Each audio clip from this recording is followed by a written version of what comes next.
Hey, what it do, y'all? It's your boy E2 Blue coming back at you again, and it's good game day morning. Cowboys got an early 1 o'clock game. I kind of hate the 1 o'clock games because the 1 o'clock games is so many of them that, like, in this area, they're always going to show the Ravens, they're always going to show the Redskins and Philly because we're here on the East Coast. But Cowboys game is not broadcasted here, so got to go to a bar. Going to be meeting Mark and the boys at Lucky's in Kingstown, Springfield, Virginia, basically. And we're going to be there recording live on Mark's channel, so it's going to be lit. Playing the Atlanta Falcons. Now, we all know what happened last year. We lost that game 7-27. That got sacked multiple times, 6 by one person, which is Adrian Claiborne, which now plays for the New England Patriots, so we don't have to worry about him anymore, even though he wasn't really that great of a tackle defensive guy. It's just that Chaz Green was so bad for us that he was just a revolving door. I mean, anybody could have got through on that one, but they still got some good defensive guys that can rush the quarterback, and it still is the Atlanta Falcons. Now, one thing that it's any given Sunday, right? One thing about Atlanta, it's interesting to me about Atlanta this year because they are 4-5 like the Cowboys. So you got two 4-5 teams in here trying to get a win. It's more dire for the Cowboys to win this game at this point because the way our division is right now. And in order for us to keep pace, we have to keep winning. Obviously, we don't have to worry about the Giants because they have 2 wins, but the Eagles and the Redskins, they're winning games. Redskins 6-3, so we have to keep pace with these guys if we want to get the division this year. It's already week 10, and then we got a quick turnaround on Thanksgiving to play the Redskins. So you win this game, you win the Redskins game. Oh, we'll be in good position to maybe come back and get this division. So I'm trying to stay optimistic about that. But one thing about these Atlanta Falcons that kills me is, that interests me is the fact that they have a high-powered offense. You have a great quarterback with Matty Ice, Matt Ryan. You got Julio Jones. You got Calvin Ridley. You got 2 ex-Bama players on that team. Roll Tide Roll.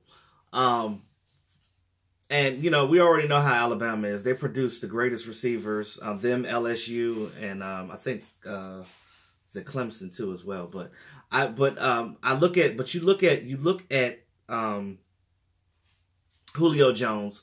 Julio Jones, I'm going to talk about the stats there, but he's already over 1,000 yards catching.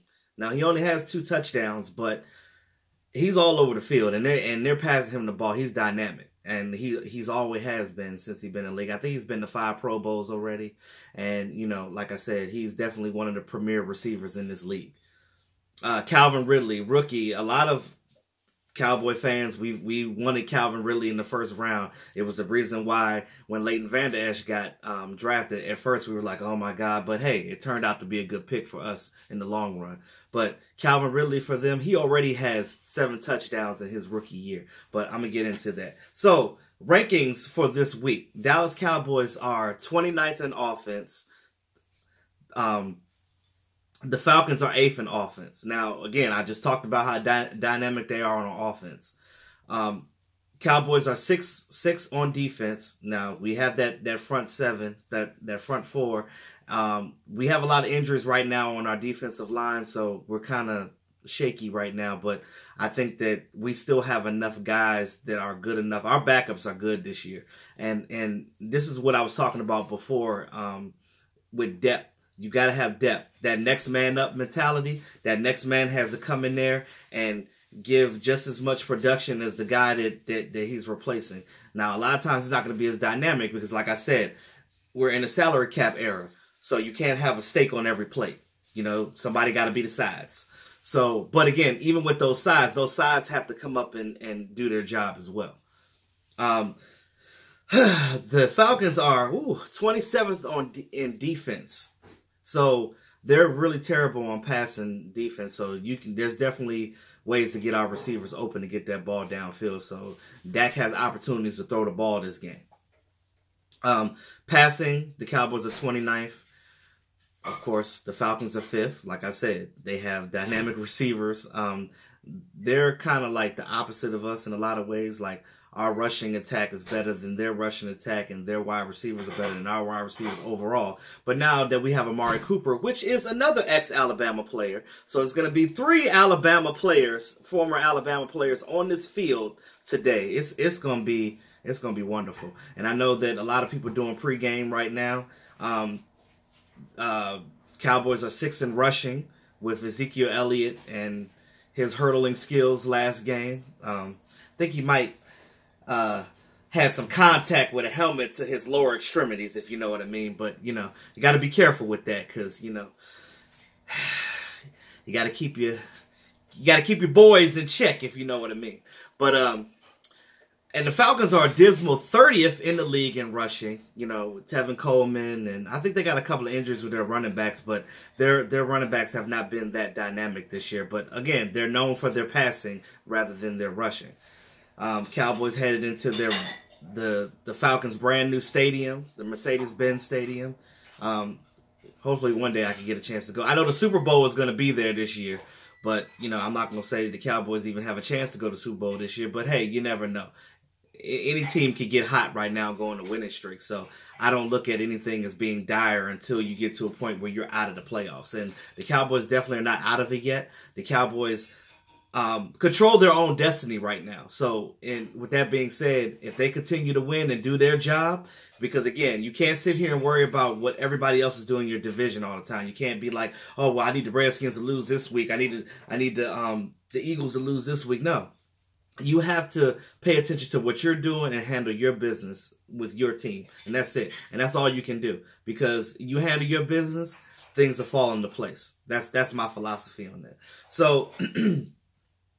As far as passing, Dak Prescott a 64.1 completion rating for the year. He has 1,930 yards, 11 touchdowns, and 5 interceptions. Again, we know that Dak is a mobile quarterback, so his passing numbers are definitely not going to be as much as somebody who's a standard pocket passer. So you look at Matt Ryan. Matt Ryan is 71% completion rating. He has 3,015 yards for the year, 21 touchdowns, and 3 interceptions. So, again, I just said how dynamic that offense is. They got players, you know, and one thing about it is their record does not show, it does not reflect on how they're playing. And it's funny because you look at what they have on offense and you look at how they're playing, and you're like, how are they a 4-5 team? Because they're not, I mean, you look at their numbers are they're jumping out of the stadium. Like, I mean, they have the numbers to be a team that's like, you know, Kansas City or the Rams, you know what I mean? And those teams actually play against each other today. So that's going to be a game I'll be looking forward to seeing too. But again, you look at what they're doing right now and you look at what they are on paper. They're scary on paper, but then you see them drop a goose egg against the Browns, and they allowed Nick Chubb to get, I think, 176 yards rushing on them and a touchdown. If that doesn't make you salivate as a Cowboy fan, I don't know what to tell you, because Ezekiel Elliott is way heads and tails above Nick Chubb. And if they allowed Nick Chubb to do that, you could just imagine the holes that our offensive line could create for Zeke Elliott to get into the end zone. So, again, I'll get into that as well. Rushing, speaking of Ezekiel Elliott, the Cowboys, with him, he's 168 attempts, 831 yards, and he has 4 touchdowns. Now, again, Dak Prescott also runs the ball as well. So with him, his rushing, he has 48 attempts, 256 yards, and 3 touchdowns. Now, again, with the threat of Prescott being able to run, that RPO is huge. Now, that should be the Cowboys' bread and butter. Linehan has to come in here and he has to play these plays that reflect upon how Dak Prescott plays. Because if you cannot make him something that he is not. You have to use him the way that he is intended to be, which he is a mobile quarterback. He is a huge quarterback, and he's a sturdy guy. He's very strong legs. Let him do his thing. Like, he's young. It's not like how we had with Romo, where every time Romo came out the pocket, you're like, oh my God, if somebody hits him, he's done. You know, but Dak doesn't have those injuries right now, so you just let him do him. Let him do him. We had to do a lot of hurry up offense, no huddle. The things that Dak Prescott thrives in. You have to take advantage of these things with these Atlanta Falcons, because if you do not, you will be behind the 8 ball. And if you allow them their offense to get clicking, I don't think that the Cowboys have enough moxie right now to keep pace with the Falcons as far as you score, I score, I score, you score, and basically to keep up with what they're doing. Now, there's ways around that, and I'll get into that too as well. So as far as receiving, Julio Jones, 53 attempts, 189 yards. I'm sorry. Julio Jones has 67 receptions, 1,040 receiving yards. And I said he's over 1,000 already, week 10. But he only has 2 touchdowns. It's crazy because he's not getting into the end zone. They're stopping him from getting to the end zone, but they're not stopping him from catching the ball. And see, that's one thing, like, when you have a great route runner like that, you have to be aware of these things, because those yards after catch, that is huge. With the defense, if he catches the ball, you got to get him right where he is to make those stops, because third down stops are going to be huge in this game, and we got to get them 3 and outs and get them off the field and get the ball back to our offense, period. Calvin Ridley, 36 receptions, 500 yards, and 7 touchdowns as a rookie. That is huge for a rookie. Again, every scheme is different. I don't think that Calvin Ridley's numbers would be like that if he was with the Cowboys, because you see that we've been kind of struggling when it came to the receiving game. We haven't quite got into a mode to get our receivers to the point where they can get pumping and get the firepower going. So, just another quick thing as far as stats goes. Cowboys average about 20 points a game. The Atlanta Falcons average about 27. So, outside of that one game where we blew out the Jaguars 40-7, ironically, during that game we were at Lucky's too. So hopefully us being at Lucky's today will get us luck so we can beat these Atlanta Falcons, if you know what I'm saying. Cowboys are 35% on third down percentage.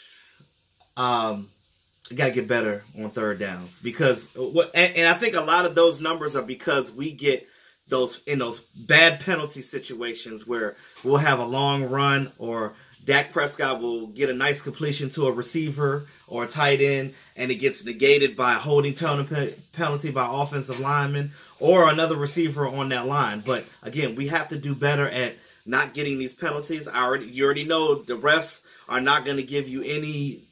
The refs don't like Cowboys, and we've seen in that Philadelphia game where you've seen all those holding calls against the Philadelphia Eagles. They were not called. I mean, people were getting choked and yanked and pulling on their face, and I'm just like, nobody's called anything. How do you call a game where no team was getting penalized? Really? Not one? You didn't get not one penalty called on you. When you could go back and watch the tape and look at least 5 times when that defense was pulling on the offensive guys, and it's just it's asinine to me. It really is. But that's neither here nor there. You can't do anything about that. The only thing you can do is keep scoring, because that's how you win games. You have to put points on the board. The Atlanta Falcons are 51% on third down. Again, like I said, they're getting their yardage, and Matt Ryan is throwing that ball, which is the reason why he has over 3,000 yards passing already this season. I said that they are dismal at yards and passing allowed. They're allowing an average of 294 yards a game on defense. Now, you look at that and you should be salivating, because there's opportunities there to get your receivers to have a big day. I look for Cole Beasley to have a nice day too, because those underneath routes, if Amari Cooper is out there and they're getting him the ball and he's getting the attention, there should be space for Cole Beasley to get into space and get the ball and get some yak, because yak is going to be important in this game. They're allowing 119 yards rushing. We know what Ezekiel Elliott can do. We already know what the Atlanta Falcons are trying to do on defense. They are going to try to stop Ezekiel Elliott, just like every team tries to do every week. But again, to counteract that, you have to get him on misdirections. You have to do a bunch of play fakes. There's things that you can do to get that defense on their heels. And these are the things that you have to do. Atlanta points allowed, 28. So it's not like they're unbeatable. You know, there's ways to get this team on their heels. But again, you cannot underestimate what the Falcons can do, because if Matt Ryan gets on a run, Matt Ryan will kill you all day. And, you know, I have a lot of respect for that offense and even their defensive line. But their secondary is a little shaky. But, again, every team has their weaknesses, and that's where we're at with that. Cowboys allowing 19 points a game, which is not bad considering that you go back and look at those games that we should have won, like the Carolina game where you just sit there and you drop goose eggs because you're not able to put points on the board. I know some people are worried about Maher and him missing a couple of kicks so far, but you look at it like this. If you're scoring touchdowns, you ain't got to worry about him kicking no deep field goals. Do what you need to do on offense, get your ass into the end zone, and score some touchdowns. And that's what needs to happen in this game. Because if you don't, we're going to be 4-6, and you don't want that. Just some other updates. Cowboys promoted Christian Ringo to the active roster for the game because we are decimated on our defensive line right now, and it sucks. David Irving, Taco Charlton, Daniel Ross, and Malik Collins, and Antoine Woods are ruled out of this game. Antoine Woods is still dealing with his concussions. He's still dealing with side effects of the concussion, so they're going to keep him out another game because we got a game on Thursday, so you don't want to rush these guys back and risk re-injury, and we have another game in 4 days, so you don't want to do that. We already know David Irvin's still dealing with his high ankle sprain. Taco Charlton's dealing with his shoulder. Daniel Ross got hurt in pregame last game. I don't know what happened to him. I think it was a knee issue or ankle or something like that, but I still don't understand what happened in pregame that you injured yourself that you couldn't play. And it also made you not be able to play for 2 games. So, yeah. Now, Malik Collins, I think that he's going to play because I don't think he's on the inactives list. So I think they're probably going to play Malik Collins in situational roles. But again, Christian Ringo, what I say, next man up. Christian Ringo, you've been promoted to the active roster now. It's your time to shine, brother. Get out there. And I've seen what he did when he used to play for the Packers, and he's a big boy too. But you know, not having Antoine Woods in this game is really going to hurt, because when I tell you a refrigerator with arms, a vending machine with arms, that trash can full of dirt guy that's going to be sturdy at that one technique spot. It's crucial to have those guys on the inside to eat up those blocks in order for your defensive ends to get pressure onto your quarterback. That is imperative. And again, I hope Christian Ringo can at least come in and do some of the things like that. We've been pretty good on the defensive line. Our guys are pretty solid. Those hot boys, as they call themselves, they've been getting after the quarterback. And, you know, I've been pretty much happy with them with that. But again, Christian, it's your time to shine, bro. Come in there and show them why the Dallas Cowboys even signed you in the first place. So it's unfortunate that we don't have David Irving. With a guy like that, 6'8", and his arm span. I mean, you seen what he did to Aaron Rodgers when we played Green Bay. I call him the Green Bay killer. But having that on your defense is always a positive. So as far as Atlanta Falcons injury, so Atlanta Falcons have two ex-Cowboys. It seems like every week we have ex-Cowboys we're playing against because, you know, we're just all over the league right now. I miss him. Jack Crawford, our defensive lineman, now plays for the Falcons. He's been there a couple of years now, but he's doing pretty decent. I think he has about 4.5 sacks now. He's a rotational player, but their defensive line is pretty stout as well. So we have to make sure that we be mindful of that. They also have, you guys remember linebacker Bruce Carter? So when we had Bruce Carter was a second-round draft pick for the Cowboys in the past. It's almost like he's the older version of Jalen Smith, but just not as good. Jalen Smith is a much better linebacker than Bruce Carter ever was. But when Bruce Carter was with the Cowboys, when we drafted him in the second round, they drafted him with having knee injuries, and I think he's out this game as well because, again, dealing with that same knee injury that he had when he was with the Dallas Cowboys. But, they took a chance on Jalen Smith, and now look at Jalen Smith. He's back from that knee and nerve damage, and he's balling out. Him and the rookie Leighton Vander Esch, they've been coming out here, and they've been balling, and I'm loving it. So, you guys, if you got any of those two guys in fantasy as your defensive player, definitely, because they're going to get you some tackles and maybe even a sack. Who knows? Because the way that the Cowboys are playing now, we're rushing our linebackers. But yeah, so Bruce Carter, I don't think he's playing. If he does, he's probably going to be in a limited role, which really is not going to matter. But their Pro Bowl linebacker Deion Jones is not playing this game. That's probably good for the Cowboys because, again, any player that's dynamic on their defense that you can get off of that field, it's a win for the Cowboys. Wide receiver Mohamed Sanu had an injury, but I think Sanu might actually be playing. So you look at those three receivers with Julio Jones, Calvin Ridley, and Mohamed Sanu. Oh yeah, and don't hate on the tight end Austin Hooper. Austin Hooper can get you some sneaky yardage, and you have to watch. He's a big, sturdy guy as well. So you got to be mindful of these players, and these are to get these guys on pace so we can win this game. It's very important. So let's get into the keys to victory for the Dallas Cowboys. This is the meat right here. This is the toppings. This is your main course right here. This is, you do these things, you will win this game. Number one, limit the pressure on Dak Prescott.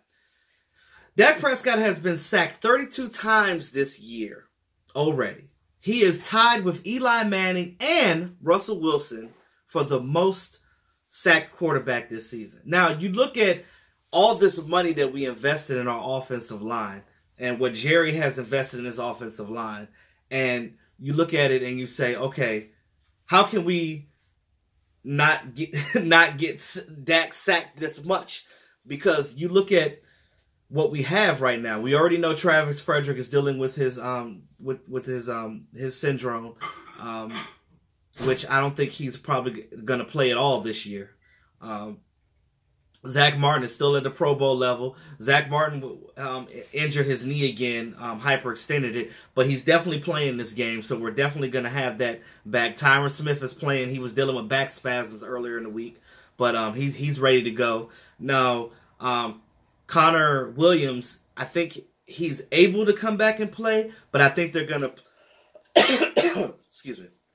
I think they're going to start Su'a-Filo in his spot at that left guard position because Su'a-Filo came in there last game when the Eagles game when Connor got hurt, and he was blowing Fletcher Cox off the ball like he was a rag doll. And you look at that and you're like, okay, well, why didn't we start Su'a-Filo before? I get it that Connor Williams was our draft pick and Su'a-Filo was a free agent, so you're going to give your draft pick precedence over, guys coming in. I get that. But Su'a-Filo has been in the league much longer, and, he's a stout guy. And the differences between Connor Williams is a smaller, more athletic left guard. I said Ringo's defense. Su'a-Filo is a stronger, more stout. I'm gonna blow you up and get you off of this line type of lineman, and that's what you need in these games when we're playing down the stretch with these defensive guys that are dynamic. So I think that what they need to do is they need to just go ahead and let Connor sit, let him focus on his rehab with his knee, and get in the weight room and get stronger. So by the time next year comes, he'll be straight. So if Su'a-Filo has a breakout game, I'm pretty sure they're going to keep him going at that left guard position going forward for the rest of the season, which I'm totally in agreement with. Joe Looney taking over for Travis Frederick. He has done great this year. I think his contract is up at the end of the year. Hopefully we can bring him back to play spot duty and to be a backup, whether or not Travis Frederick plays again.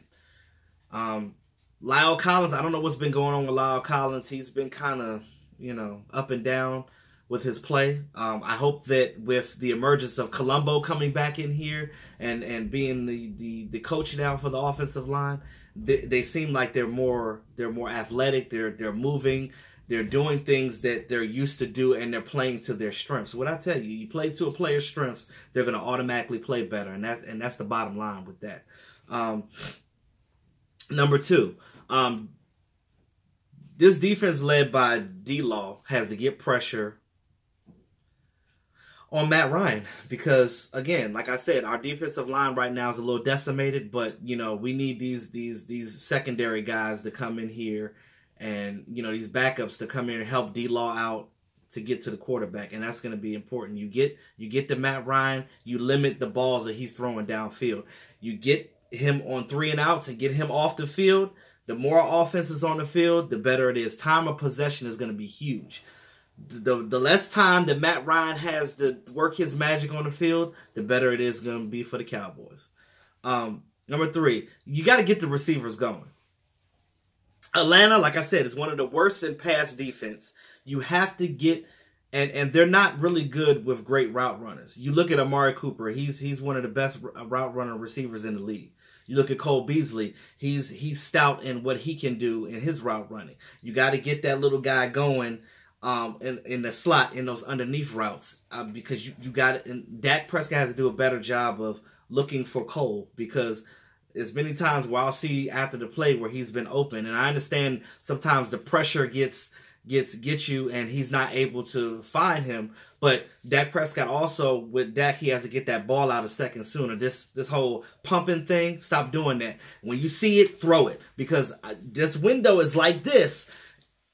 Football is a game of inches, and a little bit too far to the left, a little bit too far to the right, it could mean an interception or it could mean a deep pass for a touchdown. So inches is everything in football.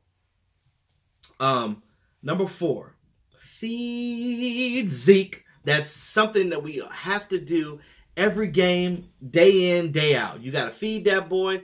If they're putting 7-8 men in the box, you're gonna have to do some misdirections. You're gonna have to do some play fakes, do some wheel routes. You're gonna have to do some things to open up that offense, spread it out, because we already know that the Cowboys play better when you spread them out and no huddles. Hurry up offense. Sometimes they're gonna have to go into drives if they feel like they're not getting anything or if they're getting stuck. They're gonna have to start going no huddle. Hurry up offense. That's Dak's bread and butter. That's when he's in the zone. He's like, oh, I could get boom, boom, boom. I can select what I want to do. I don't have to worry about Linehan talking that foolishness in my ear. I can do what I need to do and be the quarterback that I can be. And that's going to be great for Dak. So I look at it like this. It's imperative that they do these things to win this game. And I don't know how many times I can stress that. Number 5, play calling. Linehan. If you don't, Linehan has to call a game. He has to call a good game. He has to use some creativity. Not even just creativity. Fundamentals. Let's get back to the fundamentals. Do the thing. If you see what the defense is giving you and you know what their weaknesses are, exploit the hell out of it. Because if you're not doing that, you're not going to win the game. Period. Again, that's it. Number 6. And I had a lot of keys to this game because this game is going to be one of the dynamic ones. Contain Julio Jones and Calvin Ridley. We said that Calvin Ridley has 7 touchdowns. Julio has 2, but Julio has hella yardage right now. So you got to have to limit these guys. And you also have to watch out for Austin Hooper as well, because Austin Hooper will sneak up on you. He'll get you a pass. He'll get a pass, and you'll be like, where did he come from? So, again, that's important. So, with that being said, y'all, that's all I have. Now, as far as game prediction, we already said that Falcons give up how many yards a game? 28 points allowed? I'm going to say Cowboys 30, Falcons 24. That's what I'm going to say. 24-30, Cowboys win. Let's go, Cowboys. Let's get this win, y'all. I'm about to head up to Lucky's. I know that Mark is probably already there because he's an overachiever and he likes to get everywhere super early because he gets so excited. I love Mark to death. He gets so excited. But But anyway, that's all I have right now, you guys. If you guys are gonna be watching the live stream, I'll be on that. If you are in the DMV area, Lucky's is a spot to be. And again, there's a lot of other bars too. If you guys don't have DirecTV to watch the game at home, you can pretty much all of the bars in the area are gonna be showing the game. But with that being said, y'all, this is your boy E2 Blue, always keeping it real. Talk to y'all soon.